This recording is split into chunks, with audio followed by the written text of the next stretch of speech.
Halo, selamat siang teman-teman. Kembali lagi berjumpa di kelas manajemen basis data. Tapi mohon maaf, kali ini saya akan isi via online karena seharusnya tadi pagi saya ada kelas, tapi tadi itu saya harus ngajar WMK, jadinya terpaksa Zoom. Oke. Pertemuan sekarang Zoom, minggu depan Zoom, lagi 2 minggu Zoom lagi. Kenapa seperti itu? Karena pertemuan selanjutnya ke depan kemungkinan ini harus praktikum pakai laptop. Jadi ruangan kita kayaknya masih belum bisa untuk itu karena colokan masih sangat terbatas. Kita masih proses perpindahan, jadinya belum bisa untuk optimal dalam ininya penggunaan labnya gitu ya. Jadi nggak apa-apa. Sebenarnya dari keterbatasan itu kita masih bisa untuk optimalisasi teman-teman. Oke, teman-teman, kali ini kita akan ngomongin soal sesuatu yang sudah sangat teman-teman kuasain sebenarnya karena sudah juga pernah dibahas pada perkuliahan sebelumnya di semester 2, rancangan basis data kalau nggak salah nama mata kuliahnya teman-teman. Jadi di situ sudah pernah dibahas mengenai apa yang akan saya obrolin sekarang soal normalisasi, ya kan? Aman ya. Seperti yang kita tahu sebelumnya, normalisasi adalah proses pembentukan struktur basis data sehingga bagian besar ambigu dapat hilangkan. Kemudian tahap normalisasi yang paling ringan itu adalah 1NF, yang paling bagus adalah 5NF, paling ketat ya, bukan belum tentu yang paling bagus. Oke. Biasanya optimalnya itu sampai 3NF atau BCNF karena sudah memadai dari tabel-tabel yang dibutuhkan. Oke, teman-teman, kurang lebih seperti itu. Sebelum lanjut, ada yang tahu nggak kepanjangannya NF-nya, teman-teman? Ini kepanjangannya apa nih? NF. Ayo NF. Ya, apa? Normal form, yes, mantap. Betul. Jadi ya gampang banget pertanyaannya. Ya, normal form, teman-teman, normal form adalah bentuk atau bentukannya ya, normal form. Nah, terus normalisasi adalah proses membuat tabel menjadi normal form ini. Ini prosesnya, ini produknya gitu. Ya. Teman-teman jangan sampai kebalik, bedanya apa sih Pak? Apakah sama, apakah beda-beda teman-teman? Ini proses, ini produk. Oke ya, seperti itu gitu. Ini ada pertanyaan sebelum slide-nya saya geser turun ya. Mengapa perlu dilakukan normalisasi? Ayo, siapa yang bisa? Mengapa perlu dilakukan normalisasi, teman? Alasan lakukan normalisasi ada yang tahu? Ayo silahkan. Yuk cek catatannya, cek Google-nya. Ini ada banyak sih, ini ada 7 fungsi kalau nggak salah. Ya, jadi teman-teman bisa cek. Ayo, ada yang tahu? Bisa googling, bisa tanya chat GPT ya. Ada? Belum? Oke, yang pertama ya teman-teman ya, scroll dikit-dikit ya. Yang pertama salah. Mana tadi? Jadi yang pertama adalah mengoptimalisasi struktur tabel, teman-teman. Jadi normalisasi nanti bisa digunakan untuk menormalisasi suatu tabel sehingga struktur tabelnya lebih optimal. Oke. Yang kedua teman-teman, itu bisa meningkatkan kecepatan. Jadi misalkan saya pengen akses apa, itu akan lebih dipermudah dengan cara normalisasi. Selanjutnya itu menghilangkan masukan data yang sama. Jadi mengurangi data duplikat. Selanjutnya lebih efisien dalam menggunakan media penyimpanan. Tentu saja teman-teman, kalau misalkan kita datanya terlalu banyak, terlalu tidak efektif, tentu saja media-media penyimpanan kita tuh terlalu banyak untuk digunakan. Oke. Mengurangi redundansi, menghindari anomali ya kan. Kalau misalkan ada data-data yang aneh yang masuk supaya bisa berkurang. Dan terakhir adalah integritas data yang ditingkatkan. Mungkin saya mau gini dulu deh, ilustrasi dulu teman-teman. Jadi ada Microsoft Word. Teman-teman, mungkin di sini saya mau gimana ya, nyontohin teman-teman ya. Saya nyontohin misalkan saya punya tabel teman-teman, di sini ada name ya kan, kemudian saya punya nama, saya punya apa ya, misalkan jenis kelamin. Oke, kita batasin ya teman-teman, di sini jenis kelamin cuma 2 teman-teman. Jangan macam-macam lah. Oke. Studi kasusnya seperti itu teman-teman. Anggaplah kira-kira saya punya name kayak gini ya, namanya Adi. Kira-kira jenis kelaminnya apa teman-teman? Kalau di mute saya nggak kedengar. Perempuan. Laki-laki, Pak. Perempuan. Adi ada perempuan. Adi itu nggak selamanya laki-laki loh, Pak. Ya, iya sih ya. Laki sih kebanyakan. Laki-laki perempuan, ayo kita beradu argumen. Yang saya punya cuma satu patah kata nama teman-teman. Laki cewek. Laki cewek. Cewek. Laki. Oh, laki. Coba Pak. Banyak bilang cowok tuh. Udahlah ya, terima ya. cowok ya. Gak apa-apa. Ini ada yang nama yang ambigu lagi, teman-teman. Coba. Dosen sebelah namanya Budi, cewek loh, teman-teman. Budianti cewek. Iya, betul. Berarti Budi cewek. dunia cewek, Pak. Ya, Budi Doremi cowok. Ya, Budianti. Yanti. Ya, supaya ada nih cewek-cewek. Oke, saya akan kasih nama yang lebih jelas dikit lah. Ada yang bilang cowok gak nih? Cewek, Pak. Ya, perempuan lah ya. Suka-suka saya ngisinya apa lagi? Apa lagi? Ada yang bilang cewek gak ini? Ada cewek soalnya pakai iye. Laki-laki, Pak. Udah jadi Cowok, laki. Pak. Ya, oke, teman-teman, kita punya tabel yang seperti ini. Ini baru 4, teman-teman. Ini baru 4 dan kita kerja di 2018. 2018, Bang. Kita kerja di tahun 2023 dan ini sudah teknologi udah mapan banget ya. Ini baru 4, teman-teman. Terus misalkan Pak Surya tuh aneh-aneh tuh, ada cowok, ada cewek, ada perempuan, laki-laki. Cowok jangan pakai cowok, Pak. Menurut undang-undang laki-laki, Pak. Siap. Ya, ingat yang saya lakukan ya, saya blok, ini saya ubah nih, gitu kan. Saya ubah nih. 2, teman-teman, gampang. Tapi ketika ini ada data 100, 1000 atau berapa ya populasi dunia? 8 miliar data manusia di dunia kan. Ini bakal sulit banget kalau misalkan saya ubah setiap cowok jadi laki-laki, ya kan? Susah gitu. Habis itu ya udahlah ya, udah saya ubah udah mudah. Tapi ternyata teman-teman, karena saya punya data seluruh manusia di dunia, teman-teman, nama dan jenis kelaminnya, teman-teman. Ada yang tiba-tiba PBB datang, teman-teman. Bapak Surya sebagai pemilik data gitu kan.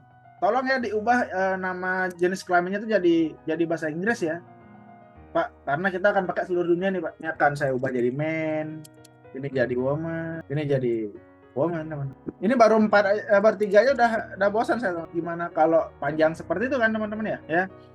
Jadi tadi ketika kita ngomongin normalisasi, tentu saja ini akan sangat membantu banget ketika mungkin saya akan buatkan suatu tabel gitu ya, suatu tambahan basis data. Mungkin di sini saya buatkan ID jenis kelamin. Jadi seperti ada M sama W gitu. Jadi di sini saya pakai keywordnya adalah ini kan. Bisa kayak gini kan, bisa kayak gini kan. Kan udah tahu ya konsep normalisasi ya. Jadi bisa seperti ini, teman-teman. Jadi tinggal satu karakter aja. Jadi ketika saya punya 8 miliar data, kemungkinan yang saya simpan adalah 8 miliar karakter. Tapi kalau misalkan ini man woman ini adalah kayak tadi nih. Yang apa namanya? Yang cowok ini laki-laki gitu, laki-laki. Yang ini misalkan perempuan. Ini ada berapa ini? Ini ada 9 karakter, teman-teman. Dan ini juga kayak 9 karakter juga, teman-teman. Jadi anggap saja ini ada 9 karakter.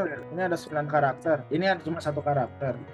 Kalau 8 miliar data, berarti ada 8 miliar karakter yang saya simpan ketika saya menggunakan tipe ID ditambahkan dengan ID keterangannya kan. Tapi kalau saya simpan laki-laki, perempuan, laki-laki, perempuan, itu ada 9 kali 8 itu kurang lebih ya 54 miliar data kan. Dikurang 8 miliar data kan, kemungkinan itu selisihnya lagi berapa ya? 64.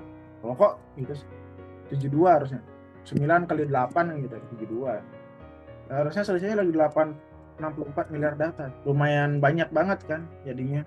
Nah, itu salah satu untuk meningkatkan kecepatan, mengurangi pemborosan penyimpanan media juga ya. Sehingga nanti ini saya ganti misalkan W sama M gitu. Oh, man-nya diganti ya. M itu bukan man ya, tapi laki-laki karena kita akan pakai data Indonesia. Ini jadi perempuan ya. Beres, ininya nggak usah berubah. Ya. Kita udah semua sama-sama tahu nih terkait dengan detail dari ini normalisasi, teman-teman.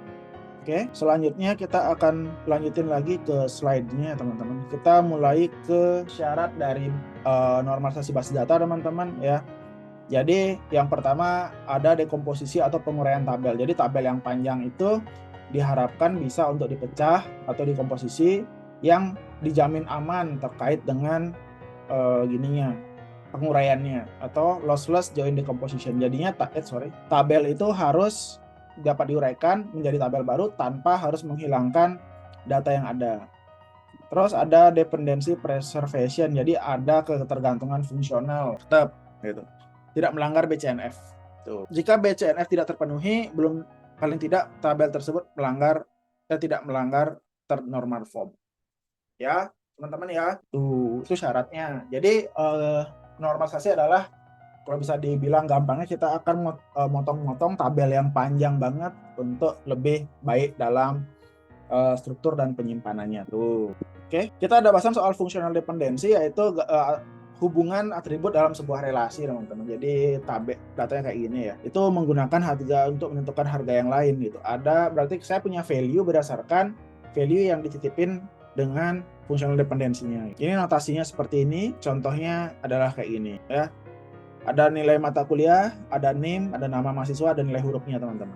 Oke, jadi NIM itu dimiliki oleh nama mahasiswa. Jadi setiap NIM ini pasti dimiliki oleh nama mahasiswa. Terus setiap mata kuliah dan NIM ada nilai hurufnya.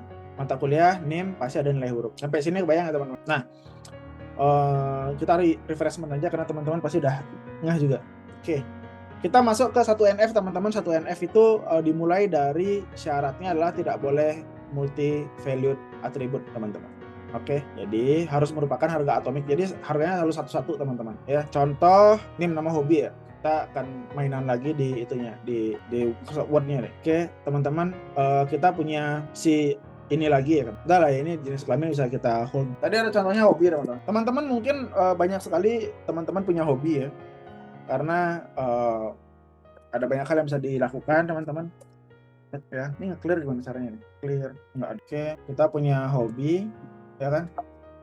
Oke, teman-teman, kita punya empat nama nih, teman-teman. Kalau boleh nih dikasih hobi, kira-kira apa aja nih hobi anak-anak ini? Yuk, kira-kira hobinya Adi ngapain nih, teman-teman? Berikan dia hobi, teman-teman, supaya dia ada kerjaan. Bermain Mobile Legends, Pak. Mobile Legends, kok gua banget? Menggamel Pak, seni dia Pak. Mobile Legends, menggamel ya, apa ya? Apa bahasa Indonesianya menggamel? Galau nih. Playing musik. Main Musik musik, nama- Pak. Satu lagi. Menggamel nih. Nyanyi. Futsal, Pak. Futsal lah, Adi itu futsal. Oke, selanjutnya kita punya Budi. Yuk, Budi. Renang. Bermain Mobile Legend. Parkour, Adi kan teman Mobile Legend nih. Satu clan kayaknya. Kita Mobile Legend terus. Motoran, Pak. Motoran. Touring. Wis, yo. Nari. Nari gitu. Kan Budi cewek. Iya, Budi cewek boleh menari boleh. Baiklah. Menari. Yuk, mau lagi Masak, Pak. Mau masak. Masak. Wes, keren kali ya. Si Budi ini sambil giggle jeng double kill gitu kan. Mantap kali emang. Ya kan? Ini nih si Cindy nih. Cindy cewek nih pasti nih dong. Lihat kok ini. Yuk, Cindy ngapain sukanya dia? Main Laki, Pak. FF. Berenang, Pak. Berenang, Nyanyi. menyanyi, Ngegibah, Pak. gosip. Ayo, Main FF, Pak. Fire Pak dia Pak. main FF dia. Biar beda. Kalau dia main FF sambil ngegosip tuh gimana ya? Tahu nggak sih darder. Dedi. Yang terakhir. Panjat tebing, Pak. Banyak tebing. Hobi ngoding bisa, Pak? Ngoding. Nah, apa? Yuk, apalagi? Parkour, Pak. Parkour. Nah, kalau Dedi yang sini, saya pikiran saya nge-gym sih. Dan dia botak. Ya, cukup teman-teman. Jadi, ya kita punya tabel yang sangat random ini ya. Tapi bisa aja sih teman-teman. Jadi kalau misalkan dia tuh sukanya apa, terus dia tuh gimana, kan mungkin aja dia udah suka masak, bisa suka nari, bisa suka main Mobile Legends sambil touring. Gitu kan, bisa. Tapi teman-teman, yang saya ingin tunjukkan ini sangat bisa dibaca banget sama kita manusia, teman-teman ya. Jadi kalau teman-teman itu punya teman namanya Adi gitu kan, oh dia hobinya Mobile Legends, main musik sama main futsal gitu. Dan ketika kita simpan datanya pun bisa bentukannya seperti ini, masuk akal dan fine banget. Tapi teman-teman, ketika ini masuk dalam tabel, ini tentu saja tidak akan mempengaruhi tidak memenuhi syarat dari normalisasi tabel. Ya, tentu saja yang pertama mungkin bisa ini tidak memenuhi nilai banyak atau multivariate attribute. Jadi ini ada nilainya banyak ya. Oke, untuk itu saya akan buatkan tabel baru teman-teman. Jadi untuk hobinya fotografi dan nyanyi, mengalam. Wipa mengalam itu apa? Mengalami. Meng. Dia kucing. Oke, hobinya ada di close, tapi saya akan ubah tabelnya teman-teman. Jadi mungkin ya kayak gini ya. Jadi ada hobi 1 teman-teman, ada hobi 2, hobi 3 ya. Sementara itu dulu, hobi 3. Futsal masuk sini, musik masuk sini. typo diemin dulu ya. Memasak masuk sini, menari masuk sini. Kurang ding. Berarti ada hobi 4 ya kan? Ada hobi 4. Hobi 4. Touring masuk sini lah. Oke. FF ya udah masuk sini. Gosip nyanyi masuk sini. J masuk sini. Parkour masuk sini. Coding. Saya nggak kebayang banget Dedi itu sambil naik pajak tebing ngoding. Luar biasa sekali emang multitaskingnya. Dedet. Oke teman-teman, kalau misalkan pun seperti ini kita sebagai manusia pun ngerti gitu kan. Oh bisa nih, bisa kita baca berarti Dedi itu hobinya adalah panjat tebing, coding, parkour, dan gym. Tapi teman-teman di sini ada masalah nih. Tiba-tiba Dedi ini, saya menyukai sesuatu yang baru. Saya suka memaksa. Ini gimana teman-teman? Bikin tabel lagi. Hobi 5 hanya untuk Dedi. Ya, tiba-tiba dia galau lagi. Oh saya suka gini nih, suka touring. Bikin lagi. Ya, kondisi yang seperti ini tentu saja akan merusak tatanan yang banyak hal. Gimana kalau misalkan si Adi ini nggak akan punya ini, si Budi nggak punya, dan seterusnya nggak punya, itu akan terjadi pemborosan data, pemborosan media penyimpanan. Sedangkan ketika tadi kita obrolin bahwa memang seharusnya normalisasi itu tidak lagi membuat keborosan data, ya. Jadi untuk mendapatkan kondisi seperti ini saya akan buatkan tabel ya. Jadi ada ini, ya kan? Dan mungkin ini hobi ya teman, hobi gitu. Ya, berarti ada si Adi ini kan. Adi ada berapa hobinya dia? 3 gitu. Berarti ini hobinya Mobile Legends, Sal, gitu kan ya. Itu teman-teman ya. Ini solusi untuk 1 NF teman-teman. Budi suka lagi Mobile Legends teman-teman ya, dan seterusnya ya. Itu adalah bentuk 1 NF teman-teman. Jadi tidak ada multivariat, tidak ada kondisi ini lagi. Tidak ada seperti ini, tidak ada kondisi seperti ini yang boros seperti ini. Jadi dengan 2 tabel bentukan seperti ini sudah cukup nyaman untuk bisa kita ketahui bahwa Adi 001 suka Mobile Legends, musik, dan futsal. 002 si Budi sukanya, dan seterusnya. Oke teman-teman. Oke. Terus contohnya sama kok. Nah, contohnya seperti oke. Untuk normal form bentuk kedua, keywordnya adalah ini teman-teman.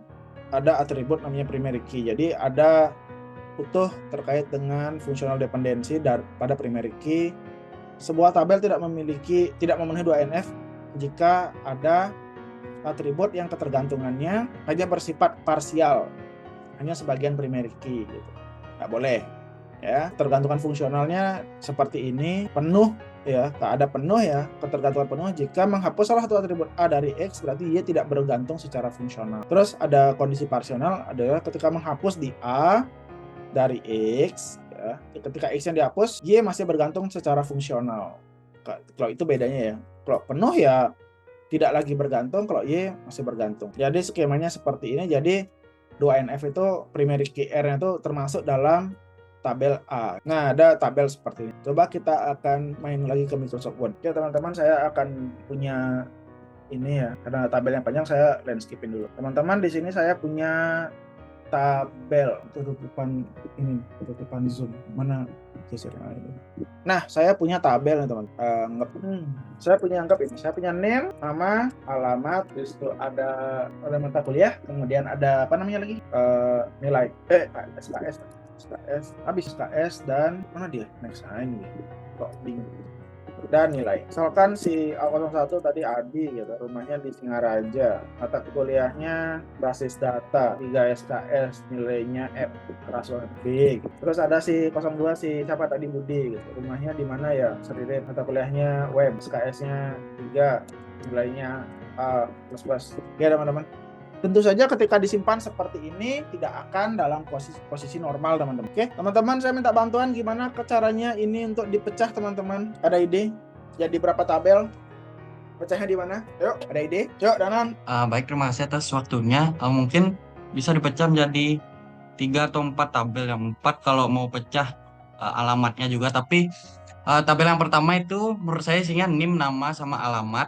Habis itu tabel kedua itu isi primary key mata kuliahnya harus ditambahin gini lagi. Di primary key mata kuliah sama SKS-nya. Habis itu tabel ketiga itu isinya NIM, primary key mata kuliah sama nilai. NIM berarti dan mata kuliah lah ya. Dan nilainya. Oke. Sip.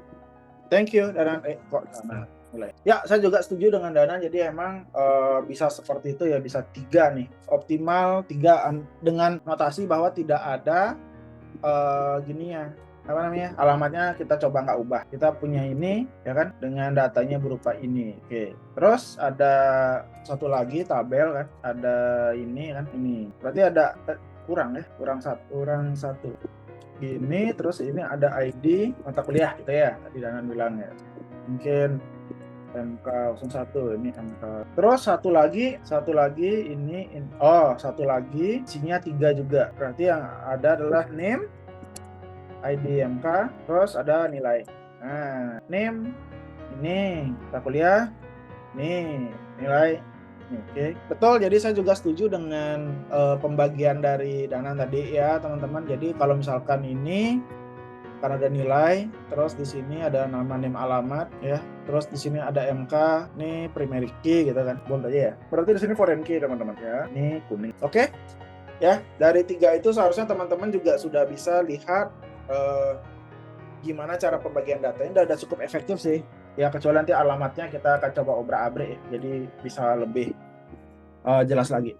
Oke, kondisi ini hitungannya 2NF sorry. Nah, masih di 2NF dulu.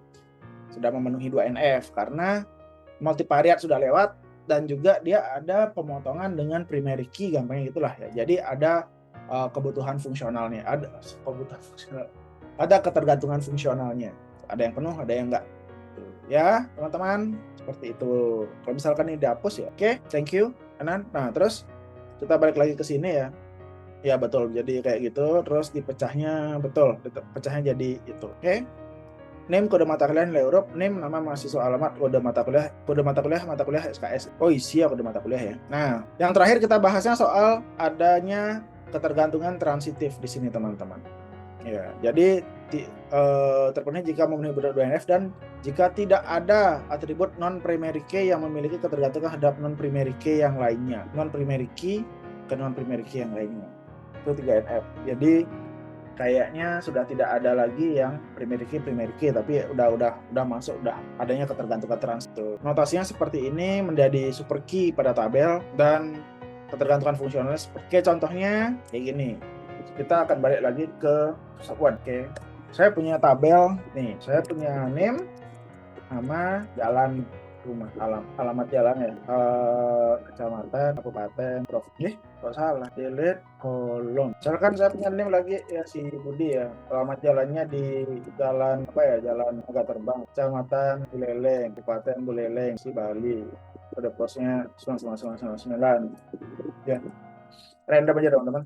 Terus saya punya kok Budi nomor 1 sih, Adi nanti dimarah. Ada Budi, kemudian di jalan apa lagi nih, Provinsi Prime, kecamatan Seririp, Kabupaten Buleleng, apa. Oke teman-teman, gimana caranya untuk kita slicing tabelnya supaya ini jadi tabel yang kira-kira memenuhi 3NF. Yuk, silakan. Ada ide? Siapa kiranya? Ayo, ada yang punya pendapat? Gimana? Ada name, nama, alamat jalan, kecamatan, kabupaten, provinsi, dan kode pos. Supaya dia itu memenuhi bahwa adanya fungsional dependensi, notasinya, di mana X adalah menjadi super key.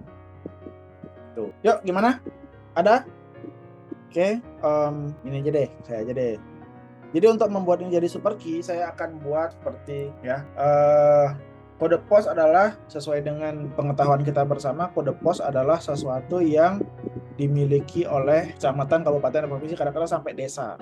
Ya, jadi ini bisa saya hapus dan ini juga bisa. Terus kode posnya saya bawa ke depan. Ini jadi primary key juga. Tapi dia akan masuk ke sini sebagai foreign. Jadi name akan menjadi super key. Ini akan menjadi primary. Oke, bisa teman-teman? Ya. Jadi emang seperti ini aja untuk sampai di 3NF teman. Oke. Dari yang name, nama, alamat jalan, kecamatan, kabupaten, provinsi, kode pos itu yang panjang itu. Saya slicingnya dengan cara seperti itu. Jadi ketika saya cek kode pos ya dia akan udah punya data ini, pasti punya data ini tuh ya. Misalkan ini juga, misalkan apa nih, ada data seperti ini. Mana nih, sawan, misalkan seperti itu. Ya, ini tetap akan megang ke sini. Oke, seperti itu teman-teman. Coba kita lihat di ininya, di PowerPoint-nya ya. memang dibaginya name karena mau ke pos. Habis teman-teman ya. Oke, itu dengan pembahasan normalisasi teman-teman. Teman-teman pasti juga sudah pernah melihat dan membahas ini ketika teman-teman di semester 2, jadinya ini bukan sesuatu yang awam lagi, bukan sesuatu yang baru banget, jadinya udah kenal juga gitu. Ini mata kuliah pertemuan kedua, kita masih soal refreshment, mengingat-ingat teman-teman terhadap mata kuliah yang sebelumnya teman-teman itu pernah alami teman-teman ya. Nah seperti itu teman-teman, mudah-mudahan bisa mengingatkan kembali ya. Untuk minggu depan kita rencana ada praktikum untuk DDL dan DML. Rencananya saya lakukan online karena lebih mudah melakukan praktikumnya dengan online, karena teman-teman bisa langsung lakukan di laptop masing-masing, lakukan rencananya menggunakan ini langsung PHP MyAdmin untuk pembuatan tabel menggunakan wizard dari PHP MyAdmin dan juga menggunakan script SQL-nya. Oke, seperti itu teman-teman. Oke, sebelum ini saya akhiri karena memang materinya dikit dan juga teman-teman sudah dapat, jadinya supaya tidak terlalu banyak pembahasan yang mengulang. Kira-kira ada yang ditanyakan teman-teman? Ada? Tidak, Satu. Pak. Oh, iya, gimana? Tidak, Pak. Oh, Udah. enggak. Tak kira ada pertanyaan. Siap.